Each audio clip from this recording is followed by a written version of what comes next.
वक्फ bill को लेकर बनी जेपीसी ने अपनी रिपोर्ट तैयार कर ली है। वक्फ बिल की मसौदा रिपोर्ट पर जेपीसी ने अपनी मुहर लगा दी है। अब जेपीसी अध्यक्ष जगदंबिका पाल रिपोर्ट को लोकसभा अध्यक्ष को सौंपेंगे। बाद में सरकार की तरफ से इस बिल को बजट सत्र में पेश किया जा सकता है।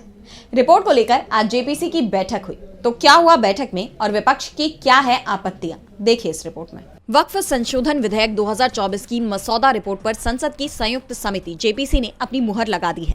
इसे लेकर जेपीसी की बैठक हुई। जेपीसी सदस्यों के बीच वोटिंग हुई।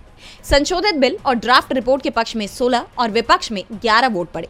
इससे पहले वक्फ संशोधन अधिनियम पर जेपीसी की बैठक में संशोधनों पर चर्चा हुई और वोटिंग कराई गई, जिसमें बीजेपी और उसके सहयोगी दलों की तरफ से सुझाए गए 14 संशोधनों को स्वीकार कर लिया गया, जबकि विपक्ष की तरफ से दिए गए 44 संशोधनों को वोटिंग में खारिज कर दिया गया। अब जेपीसी के अध्यक्ष जगदंबिका पाल सभी सदस्यों के साथ लोकसभा अध्यक्ष ओम बिरला से मिलेंगे और उन्हें ड्राफ्ट रिपोर्ट और संशोधित विधेयक सौंपेंगे।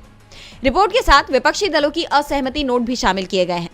टीएमसी सांसद कल्याण बनर्जी और नदीम उल हक के अलावा डीएमके के ए राजा, आम आदमी पार्टी के संजय सिंह और शिवसेना यूबीटी के अरविंद सावंत समेत कई सदस्यों ने असहमति नोट दिए हैं। विपक्षी सांसदों ने जेपीसी की बैठक सत्ता पक्ष के रुख पर भी सवाल उठाए और इसे अलोकतांत्रिक बताया।